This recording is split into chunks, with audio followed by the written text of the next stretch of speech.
Oi, princesa, tudo bem com vocês? Eu espero que sim, meu nome é Aline e hoje eu vim aqui no canal compartilhar com vocês o meu devocional. E para você que não sabe o que é um devocional, devocional é um momento de tempo que nós separamos para nos dedicar a alguma coisa. Aqui no meu caso, é um tempo que eu separo para me dedicar a Deus, como? Em oração, louvando ao Senhor, lendo a palavra, fazendo meus pedidos, meus agradecimentos. É um tempo que eu separo para estar sozinha, eu e Deus. E quando eu leio a Bíblia, eu costumo anotar algumas coisas, algumas dúvidas que vão me surgindo, e aí eu vou tentando durante a semana, durante os dias, responder essas dúvidas, entender melhor um versículo, o que aconteceu naquele tempo, por que Jesus falou aquilo, por que aconteceu aquilo, porque eu vou conseguindo entender a história e absorver tudo aquilo para minha vida. Então agora eu vou compartilhar com vocês o meu devocional dessa semana, tá? Eu estou lendo lá no livro de Mateus 8, a partir do verso 5 até o verso 13, que fala assim: a cura do criado do centurião. E está escrito assim, ó: e entrando Jesus em Cafarnaum, chegou junto dele um centurião, rogando-lhe e dizendo: Senhor, o meu criado jaz em casa, paralítico e violentamente atormentado. E Jesus lhe disse: eu irei e lhe darei saúde. E o centurião respondendo disse: Senhor, não sou digno que entres debaixo do meu telhado, mas dize somente uma palavra, e o meu criado há de sarar.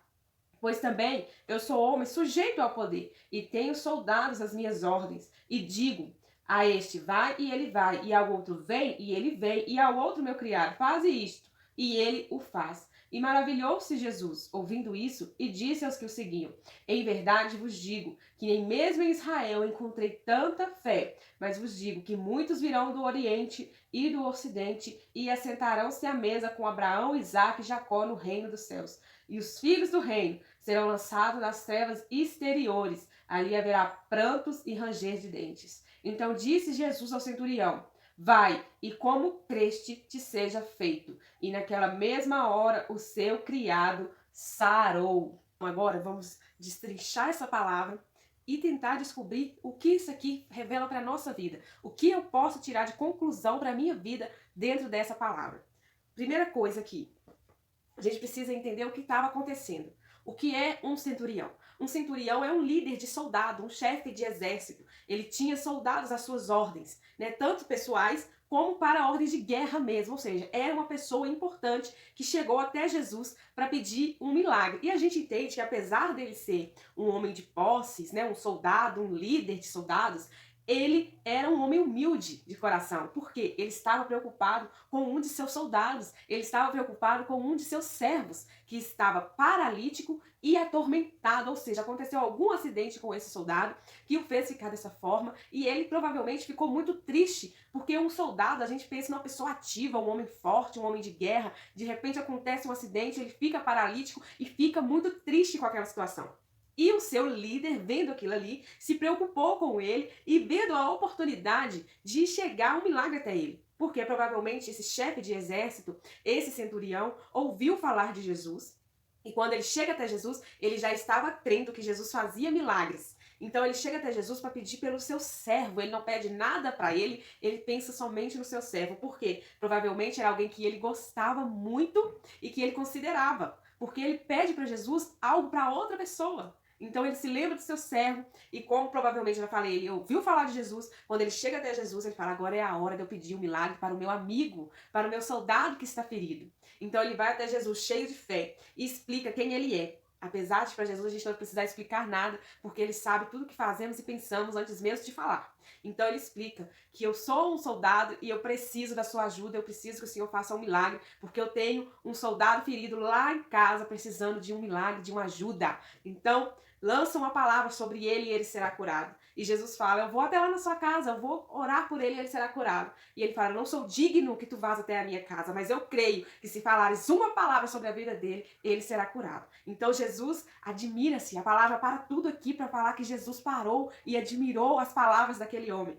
Porque era um homem rico, um homem de posses. E aqui na Bíblia, pessoas ricas tinham dificuldade de reconhecer Jesus. E esse homem não teve dificuldade em reconhecer Jesus e nem de pedir ajuda para Jesus. E nem de acreditar que Jesus podia fazer milagres. Então, ele fala tudo isso para Jesus, que não é digno que Jesus vá até a casa dele, mas que se Jesus disser uma palavra, aquele servo seria curado. Então Jesus para tudo para dizer que ficou admirado com a humildade daquele homem e com a fé daquele homem. E agora entra no ponto mais importante, talvez, dessa palavra, que é para você que já é cristão, para você que já caminha com Cristo. Pensa só o que Jesus fala aqui.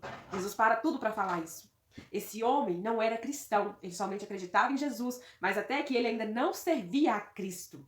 E aí o Senhor para falar que muitos virão do ocidente e do oriente e se assentarão à mesa com Abraão, Isaque e Jacó. Essa mesa está preparada para nós cristãos, para quem vai ser salvo. E o Senhor fala que muitos que estão na igreja, a gente pode interpretar dessa forma, muitos que estão dentro da igreja servindo a Cristo não vão se assentar nessa mesa. E muitos que ficaram muito tempo de fora da igreja, que demoraram tempo de vida para reconhecer Jesus como seu Salvador, nos seus últimos momentos de vida vão reconhecer Jesus, vão se assentar a essa mesa. E nós que estamos lá há muito tempo, mas não servimos Jesus de maneira correta, não vamos nos assentar a essa mesa. A gente se acha o tal porque acreditamos na salvação.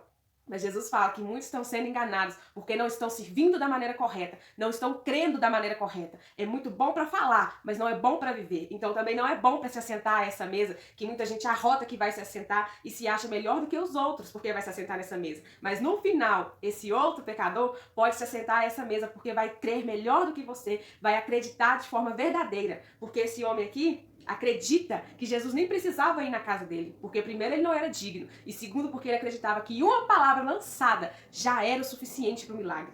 E muito crente, muito cristão não acredita na palavra de Jesus. Precisa ver para crer, precisa pegar para acreditar. Não acredita antes do milagre, ela acredita só depois que acontece. E a fé é trazer à existência aquilo que ainda não existe. Então esse homem creu antes mesmo de Jesus falar alguma coisa. Ele já sabia que se Jesus falava, aquele homem poderia ser curado. Poderia não, iria ser curado. Por isso que Jesus fala que muitos vão se assentar a essa mesa, muitos que estavam de fora dela vão se assentar, porque vão crer de maneira correta em Jesus. E nós que estamos ali todo o tempo, cercados por Jesus, 24 horas do lado dele, precisamos tocar para crer. E pessoas que estão fora tocam antes mesmo de existir. E foi o que esse centurião fez. Ele acreditou na palavra de Jesus. E Jesus disse, assim como tu creste, seja feito. Ou seja, se ele creu que o servo dele ia ser curado 100%, o servo dele foi curado 100%. Se ele creu 50%, ele foi curado só 50%. Mas aqui, pela alegria de Jesus, a gente entende que o servo dele foi curado. Provavelmente, se aquele homem não andava, ele voltou a andar. Se ele estava triste, agora ele ficou feliz porque ele foi curado. Antes mesmo do centurião chegar em casa, aquele servo já estava curado e recebeu o seu milagre. Então vamos nos atentar para as coisas, crer de verdade, mesmo que não esteja diante dos nossos olhos. A gente precisa crer que uma palavra de Jesus muda tudo. Não fique esperando Jesus fazer grandes milagres na sua vida, Jesus fazer grandes aparições, Jesus usar pessoas para falar não. Tire você o seu tempo para Deus, tire você o seu momento de oração, aprenda você a conversar com Deus, ter intimidade com Ele, para Ele falar diretamente com você e não precisar necessariamente de outras pessoas. Não estou falando que é errado Deus usar outras pessoas, é muito bom que Deus use outras pessoas para falar com a gente, mas é melhor ainda quando Ele fala diretamente com você no seu coração, e para isso você precisa crer e você precisa buscá-lo de verdade.